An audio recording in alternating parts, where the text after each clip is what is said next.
അതെ, കണ്ടു ഞാൻ. പക്ഷെ സുധാകരനെതിരെ കൂടോത്രം ചെയ്യണമെങ്കിൽ സതീശൻ കമ്പനി അല്ലാതെ വേറെ ആരും ചെയ്യാൻ സാധ്യതയില്ല. വേറെ ആരാണ് സുധാകരനെതിരെ കൂടോത്രം ചെയ്യാൻ നമ്മുടെ നാട്ടിലുള്ളത്? സുധാകരൻ എന്തായാലും CPM-മാര് കൂടോത്രം ചെയ്യാൻ സാധ്യതയില്ല. ഞങ്ങൾക്ക് പിന്നെ അങ്ങനെയുള്ള ഏർപ്പാടില്ല. സുധാകരനെതിരെ കൂടോത്രം വെച്ചത് സതീശന്റെ ആൾക്കാർ തന്നെയായിരിക്കും.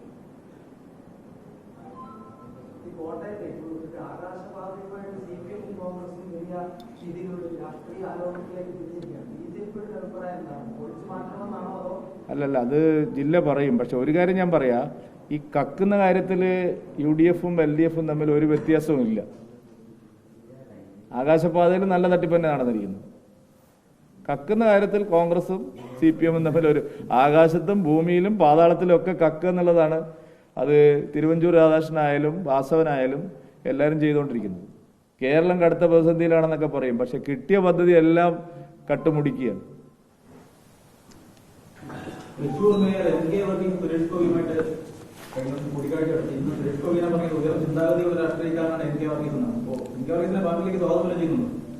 അല്ല, അത് അദ്ദേഹം തീരുമാനിക്കണം.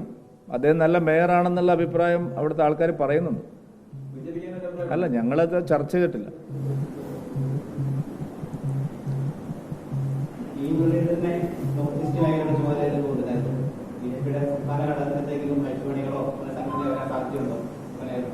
അത് നിങ്ങളല്ല തീരുമാനിക്കും. ചാനലുകളും പത്രങ്ങളല്ല തീരുമാനിക്കും.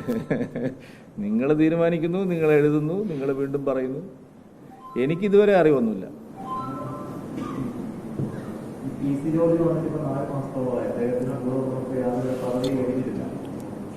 പദവികൾ പാർട്ടി പുനഃസംഘടന ഉണ്ടാകുമ്പോഴല്ലേ കൊടുക്കുന്നു.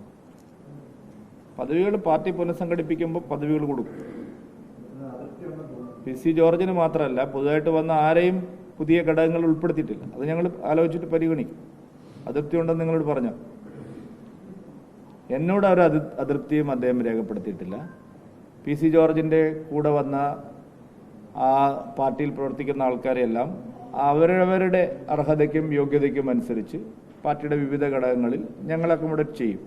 ഞങ്ങളെ പാർട്ടിയിലേക്ക് വന്ന ആരും വഴിയാധാരമാവുകയോ അനാഥമാവുകയോ ചെയ്തിട്ടില്ല. UDF-ന്റെ ജില്ലാ ചെയർമാൻ ധീരമായൊരു നിലപാട് സ്വീകരിച്ചു. അദ്ദേഹത്തിന് ഒരു പാർട്ടിയുണ്ട്. ആ പാർട്ടി NDAയിൽ ഉൾപ്പെടുത്തുന്ന കാര്യം ഞങ്ങൾ ചർച്ച ചെയ്തുകൊണ്ടിരിക്കുകയാണ്.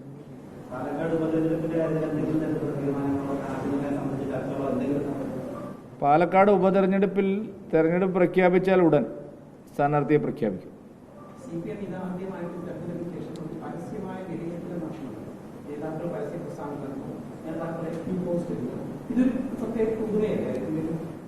ഞാൻ എപ്പോഴേ പറഞ്ഞില്ല, അവർ അസ്തമിക്കാൻ പോകുന്നു എന്നുള്ളതിൻ്റെ ലക്ഷണങ്ങളാണ് കാണിച്ചുകൊണ്ടിരിക്കുന്നത്. CPIM എന്ന് പറയുന്ന ഒരു പാർട്ടി രാഷ്ട്രീയ ഭൂപടത്തിൽ നിന്ന് അസ്തമിക്കാൻ പോവുകയാണ്. ഇതൊരു ചെറിയ തിരിച്ചടിയല്ല, അടിവേരിനാണ് ക്ഷതം സംഭവിച്ചിരിക്കുന്നത്. പണ്ട് കാലത്ത് വോട്ടർമാർ അനുഭാവികൾ കൈയൊഴിയും, പാർട്ടി കേഡറുകൾ കൈയൊഴിയില്ല. ഇത്തവണ കൂടോടെ പാർട്ടി കേഡറുകളാണ് കൈയൊഴിഞ്ഞിരിക്കുന്നത്. അതിന് അതിൻ്റെതായിട്ടുള്ള കാരണങ്ങളുണ്ട്. ആ കാരണങ്ങൾക്ക് പരിഹാരം കാണാതെ അതുകൊണ്ട് ഞാൻ ആദ്യമേ എൻ്റെ ഫസ്റ്റ് ഭാഗം തന്നെ അതായിരുന്നു. തെരഞ്ഞെടുപ്പ് പരാജയത്തിന് കാരണം പാർട്ടി മുഖ്യമന്ത്രി അടക്കമുള്ള ആളുകളും പാർട്ടി നേതാക്കളും ചെയ്ത തെറ്റുകളാണ്. പിന്നെ അവരുടെ നയത്തിലെ തെറ്റാണ്. ഇത് രണ്ടും തിരുത്താൻ തയ്യാറില്ലെന്ന് അവർ പറഞ്ഞു കഴിഞ്ഞു. അപ്പോൾ അതുകൊണ്ട് പാർട്ടി രക്ഷപ്പെടുമെന്നുള്ള പ്രതീക്ഷ ആരും വെച്ച് പുലർത്തേണ്ടതില്ല. ബംഗാളിലേക്കാളും ത്രിപുരയേക്കാളും ദയനീയമായ പതനമായിരിക്കും കേരളത്തിലെ CPIM-നെ കാത്തിരിക്കുന്നത്.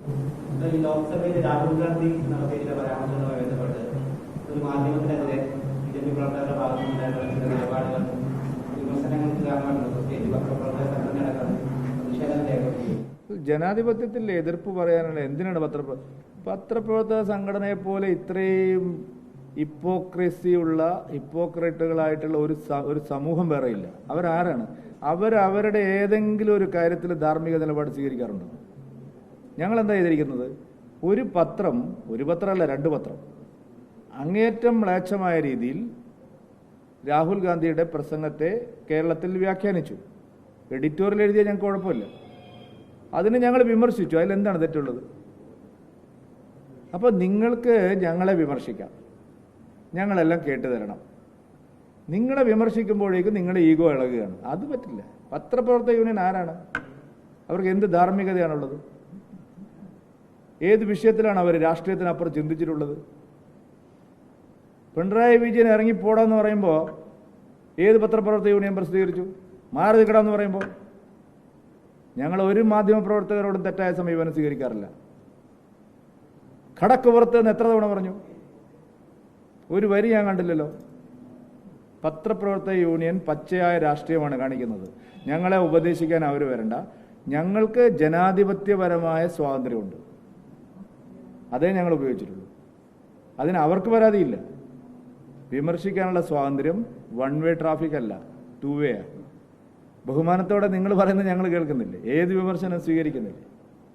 പക്ഷെ നിങ്ങളെപ്പറ്റി ഒന്നും പറയാൻ പാടില്ല എന്ന് പറഞ്ഞാൽ അതും നടപ്പുള്ള കാര്യമല്ല. ഞങ്ങൾക്ക് ശരിയായ നിലയിൽ പറയാനുള്ള കാര്യങ്ങൾ ഞങ്ങൾ നേരെ ചൊവ്വേ പറയും. അത് പത്രപ്രവർത്തക യൂണിയൻ ആയാലല്ല, ഏത് കൊലകൊമ്പനായാലും.